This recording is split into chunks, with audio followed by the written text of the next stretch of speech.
Hi, welcome to another episode of Weekly Wisdom. My name is Bridget Burns. I'm the Executive Director of the University Innovation Alliance. Hey there, I'm Paul Fain, News Editor at Inside Higher Ed. And each week I partner with a journalist to bring you a conversation with a sitting college president or chancellor. And typically we are unpacking how they are navigating the complexity of this moment, get some inspiration from them, kind of talk about leadership. Today is going to be a little bit different, but we do have two leaders of colleges that we're really excited to introduce you to. This is Start the Week with Wisdom. So yeah, a newsy episode here. We've got leaders of two institutions that are teaming up to reimagine the student experience during the pandemic.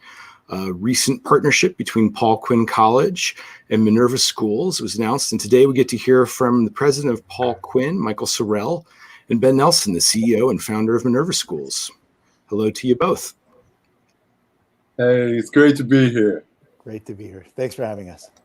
Welcome. We're super excited to have you on. Now, President Sorrell was a guest on Weekly Wisdom a few weeks ago, or early on in Weekly Wisdom. But in light of the news about what's going on with Paul Quinn and Minerva, we thought it would be a really great opportunity to bring you back on because as institutions are trying to figure out how to navigate the pandemic, the idea of bringing institutions together, of teaming up and figuring out how to leverage the skills, assets, and abilities of other institutions, that is something we talk about, but we don't always do. So the fact that you're doing that, I think, is interesting, and we want to understand kind of how this relationship came about, how other folks can help find partnerships like this, and of course, also we want to hear about the idea. Yeah, so sorry, I didn't know whether that was No, that's cool. So to start off, what inspired this idea and the push to pursue it? Well, I'll tell you from our side, I have been an enormous fan of Ben and Minerva for years.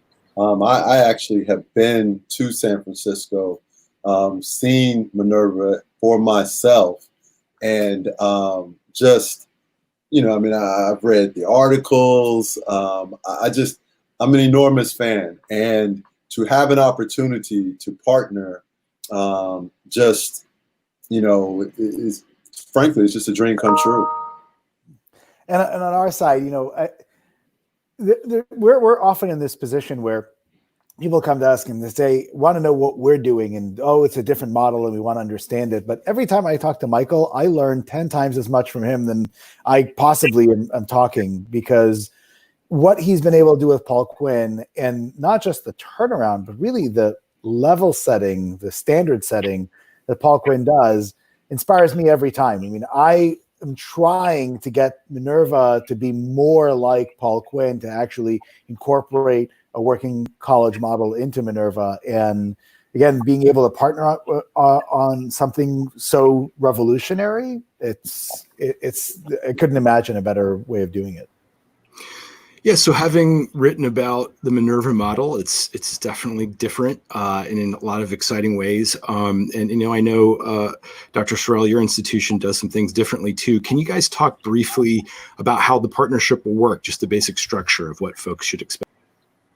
Sure. You know, actually, we have two partnerships going. So that's how much we bought into the Minerva way. Okay. The first is just Minerva is providing the online platform for our honors college right now, and we're beta testing the application of this because we use a hybrid model under normal circumstances. But we're always looking for a better way. And our question was, you know, we realize that our student body is different than a Minerva student body, but the fact that the delivery method of the online learning is so amazing. And by the way, I'm not just saying that because I read about it, right? Like, I actually sat through it myself and just was blown away. My faculty was blown away. Our staff was blown away. I mean, a bunch of us got an opportunity to take it out for a spin. And in doing that, we thought, you know what? The number one complaint from students from under-resourced communities about online learning is they don't feel seen, they don't feel heard, they don't believe that they're having a valuable experience. but that's the smoke from a different fire, right? That's left over from their experiences coming up through the K-12 system. So when you understand that, you understand different challenges. And when we sat through the Minerva model, we thought, oh, wait a minute, this actually cures that problem. So let's give it a shot. So we've got that partnership. Then we just said, let's go solve big, big, big, big world problems. And, you know, Ben and I often talk about just the things that are going on. And, you know, his view on them is very similar to my view about just we have to be better as a society. And educational institutions should use their resources to really advance society in the way in which is accessible for all of us. And so when you look at our Urban Scholars Program, it's a way of saying, number one, students don't want to wait 4, 5, 6 years to engage. And frankly, we don't have the luxury of waiting that long for them to engage. So what if we gave them a chance to deal with the issues they're most passionate about? And time again, you found they're most passionate about the wealth gap, they're most passionate about criminal justice reform, and they're most passionate about healthcare issues, which, because COVID-19, I mean, that makes sense. Then if you teach them business and public policy, where they learn the business aspect of change and the policy aspect of change, well, now all of a sudden you've given them tools. And if you can then come in and let them get out of school without, you know, a crushing loan debt. I mean, this program, the last 2 years are completely free. You can conceivably get through the first year completely free. But even if you don't, maybe you spend $5,000 or so, right? I mean, you just don't see it. And then to have the ability to learn all of this from your home city, I mean, this is the type of thing that pushes the envelope, but the envelope has to be pushed right now. Okay, that's super helpful. I mean, and I can attest that I have experienced the Minerva platform as well, because I participated in Consequent, which for those of you who are at home, and by the way, we are live, so if you have questions specifically about the partnership, you can post them and I can raise them to our panelists. But I experienced Consequent, which is Minerva's version of graduation, and where a group of students engage in an immersive experience about an important question that really integrates the fundamental liberal arts education, real world events, and, you know, somewhat of a debate for 3 hours, which I would normally be like, I mean, I don't know about you all, but I have been on a lot of really boring webinars since the pandemic started. And I feel like it's very difficult to keep folks engaged. And I was on the edge of my seat for 3 hours with students for 3 days in a row. And I think it's about the philosophy behind the platform. The platform itself is great, but it's the way that you apply it. So I'm super interested in how you're going to go about the training for faculty at Paul Quinn. But before we go there, I want to first understand how it was that, you know, for folks at home who are trying to figure out, they've all got problems, they're trying to figure out who has a solution they could use. How do I know that I can trust, you know, a whole institution with another leader? How did you guys get to know each other, to establish and to test that trust, to know that this was going to be the right move for Paul Quinn, and for Minerva, that Paul Quinn was going to do the work and take it as seriously as you need someone to do? Because I know in the past, Ben, you've wanted to do something like this, but you couldn't find institutions who are willing to really commit themselves. So I'm hoping you two could talk just briefly about that idea. Sure, Ben, why don't you jump in? Sure. I mean, I'll say from our perspective, which is we have been trying to engage with a lot of universities that come to us and say, hey, you know, we've heard amazing things about your platform, and, you know, we hate, you know, the web conferencing tools that we're currently using, and somehow they have this filter that makes our lectures terrible. And so, you know, does your technology have something that doesn't make our lectures terrible? And the problem is that, of course, technology doesn't make lectures terrible. Bad lectures make lectures terrible. The thing that actually you need is a partner that can engage on saying, you know, here are the things that we're really, really great at, and here are the things that we need kind of a partnership for. Here are the things that where we can have value add. And we don't look at Minerva as a technology. We don't look at it as a, throw something over the wall, but we look at it as a real partnership. And so, right now, universities are in this kind of real zero-sum game type offering. They say, you know what, we want to get away with charging $50,000 for tuition. But if we're going to spend more than $50 on technology, which is the entire medium of delivery for it, that's too much. Oh, that just blows our budget. Oh, we can't possibly afford it.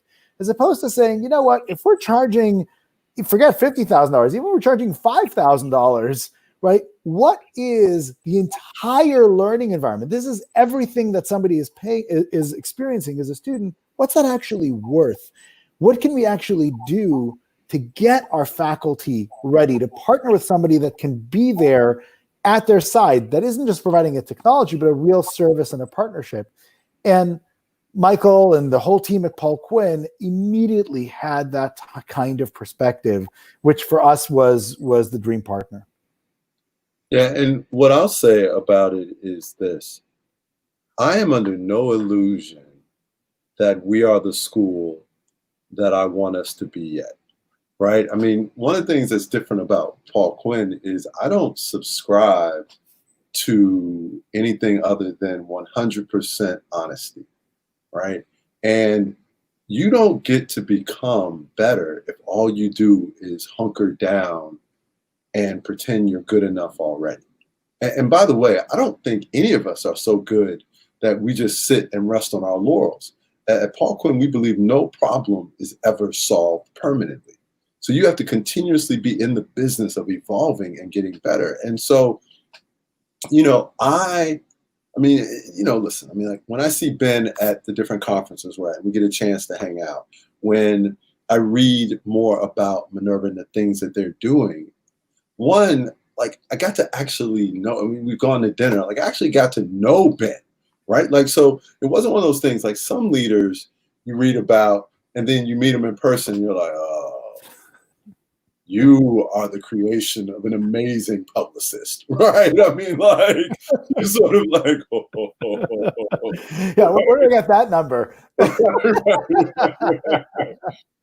not like that. Like, Ben is legitimately who he's, and I would actually tell you that he's so much more authentic in person.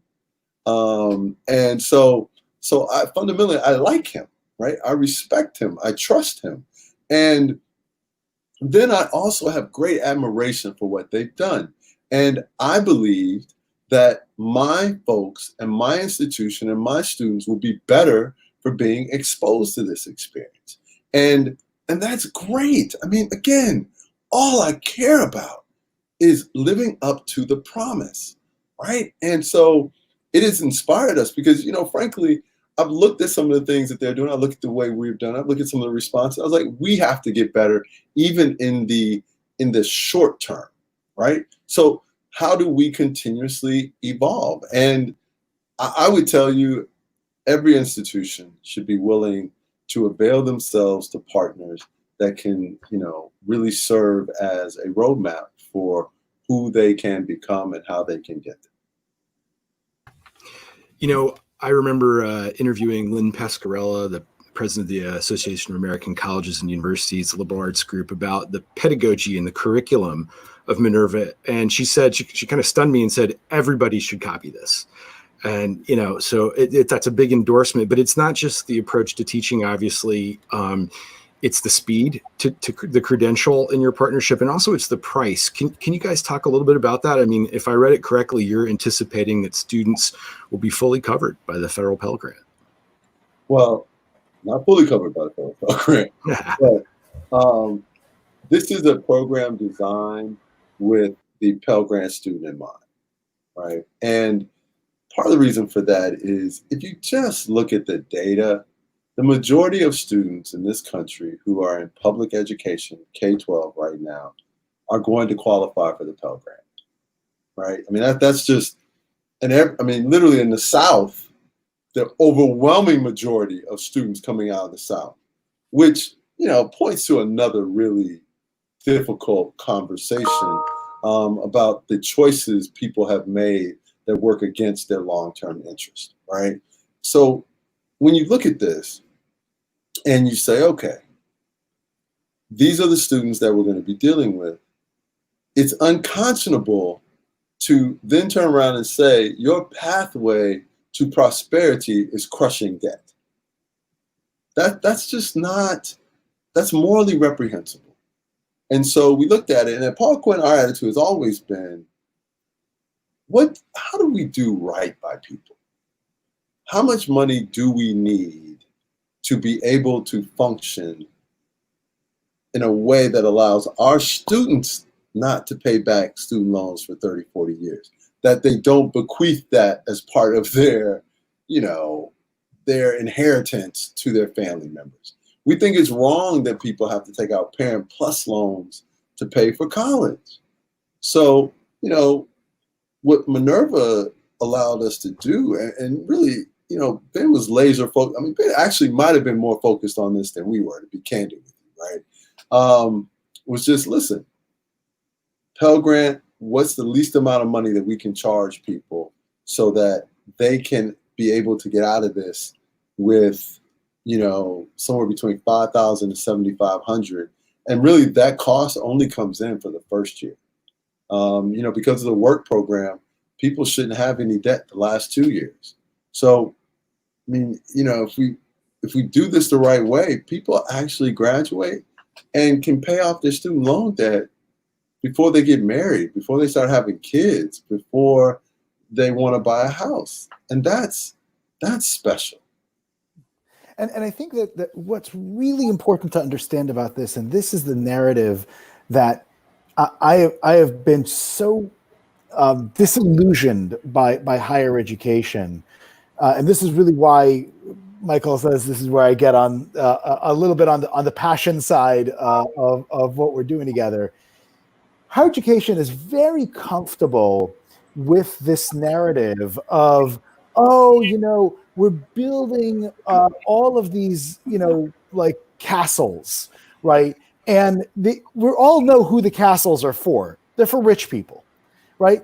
But we're including the others, right? We're building it for rich people. Let's be honest, right? Because we're spending tens of thousands of dollars on stuff that has no educational value whatsoever. But we're letting other people in. So isn't that kind of us? But the reality is that when you look at the overall statistics in higher education, that's just not true, right? You have more students graduating from highly selective universities in the top 1% of households than in the bottom 60, right? So that disparity is because of the approach. And so when you have an approach which is the tuition is covered by Pell, right? You have some fees that have to pay, that student has to pay out of pocket in the first year, but then in the second and third year, the co-op program pays for it, right? When your total cost for the degree is $7,500, but it's not it's not as good. It's better. It's better. I would put the education that these students are going to get against the education of any Ivy League graduate. And we will be able to show that their education, like Lynn and others have said, is what others should be doing. And so to me, that's really the crux of this program, because it's not let's compromise. Let's do something not as good as, but it serves X, Y, or Z. No, it is unapologetic, and it wants and serves to be the best. And that's the growth mindset that Michael talked about. And what he's been able to do at Paul Quinn institutionally is have an organization that has a growth mindset, which I really have not encountered in other universities. Well, I would say the growth mindset does exist in other places. I think this is a unique space, and I think Michael's is an exceptional leader. I think, and I do want to talk to you more. I think we have about time for 2 more questions, but I do want to talk a bit more at some point about the trappings that you're talking about, because obviously when people went home, all of a sudden those mattered a lot more than people realized. And it turns out people actually rely on those physical spaces that might not seem like they had educational value, but turns out they have a lot to do with connection and community and engagement. But I know that you have strategies for that. And I want to talk about the employer piece before we run out of time. Michael, you've been doing the model, the work college model for a while. I'm just wondering how the pandemic has affected employers' appetite for the work college model. And in light of everyone working from home and all of that, what are the changes that you're needing to make? Sure. So, let's be candid. I mean, it's absolutely going to impact and is impacting employers just because there's uncertainty in the marketplace, right? It doesn't diminish it. I mean, we still see, a robust set of employers engaged with our students and wanting to do the program. Right now, they just want to do it remotely. And frankly, I'm okay with that, right? Until we can figure out all the other things. We've got a significant number that want to do remotely. We've got a segment that still want to do it in person. So people still need highly qualified, highly prepared, or rigorously prepared talent in their companies. So there's still a need for it. Will we need to work a little harder? Absolutely. But we were going to have to work pretty hard anyway to just continue to meet the aggressive numbers that we've set up. But we're not anticipating this being something that sinks the model at all. We are seeing people still interested, understanding the value and the importance of this, and the price point. I mean, the price point is incredible. I mean, depending upon what kind of company you are, you can have 2 semesters of a student's time anywhere from $15,000 for 2 semesters, $10,000 for 2 semesters, or $8,500 for 2 semesters. And to get people who are prepared to succeed, but also then to have someone who says, we're going to make sure this person performs at the level you want them to. This is about access to talent that reduces your risk of failure. And everyone has an appetite for that still.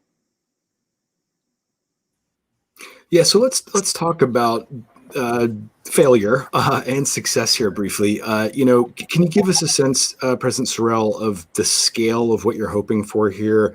And for folks who'd like to replicate a partnership like this, kind of what's at stake? What's success and what are you worried about? What are some of the risks that you both are taking on by making this bid? Well, I mean, you could always fail, right? I mean, but we're not going to fail. So, because we've reduced the exposure pretty significantly. I mean, let's think about it here. You need students to show up, and students are showing up, right? So that's number one. Number two, you need the ability to get employers. So, we'll continue to work at that, but we've got a whole year to, identify even more employers. So, that's a piece of it. But let's talk about why we think it's going to succeed. Number one, it's timely and relevant, right? Like it's actually listening to students and what it is that they're saying they want to do. It's listening to the communities they come from and saying, this is what we need. It's listening to employers who say, we want rigorously prepared students who are passionate about the world, but also are capable of performing at a high level internally in our companies. And parents really, if we're all honest, don't want to send their kids away. Many don't want to send their students away to school right now because they're worried about it. And you should be worried about it, right? Every day you see universities and colleges coming back saying, we're going to go to school online, right? Because it is really difficult right now to do anything other than that. Not judging anyone who ultimately decides to do it. I'm just telling you, just as we told folks in the spring, this is going to be extraordinarily difficult to do given the circumstances that we're in. Oh, and in terms of opportunity for scale, great opportunities for scale. Like we intend to ratchet this up to a very, very high level. We think we can replicate it and this wound up being a significant piece of what we do at Paul. And Ben, for you, in terms of risk, this is the first time that you're doing a partnership like this. You wanted to do one for a really long time. It was a long time coming to find the right partner. Are you hoping to identify other institutions to do this with in the future? And do you have any, what kind of public information do you think is going to be needed from this partnership in terms of results to help us get there?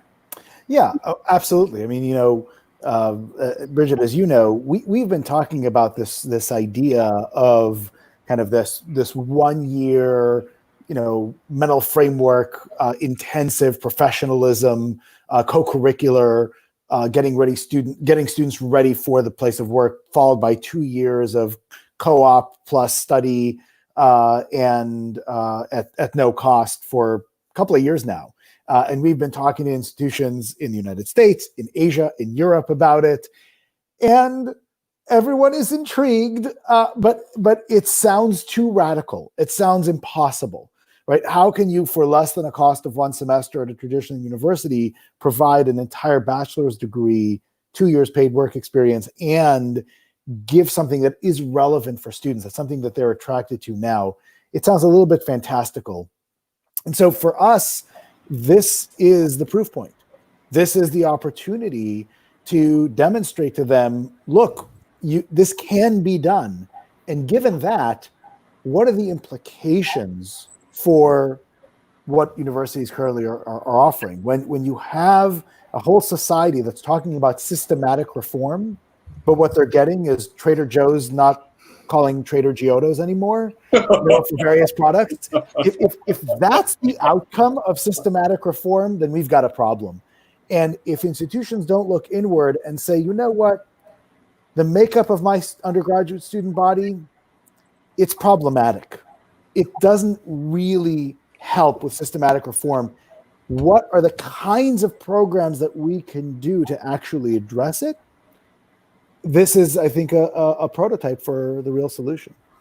Great. Well, I know that everyone's going to be watching, and I don't mean that in like a creepy or freak you out kind of way. I think that we're going to be looking for other examples of where institutions are being bold and doing things that, higher ed, there's a lot of changes that have needed to happen for a really long time. And the pandemic has finally made it so that the story we've told ourselves about why we can't has been removed. And so I think we're going to try and look for other examples of where institutions are really stepping into that space. And hopefully we can invite you back on the show in the next few months to see what you learned. Hopefully you're still speaking. I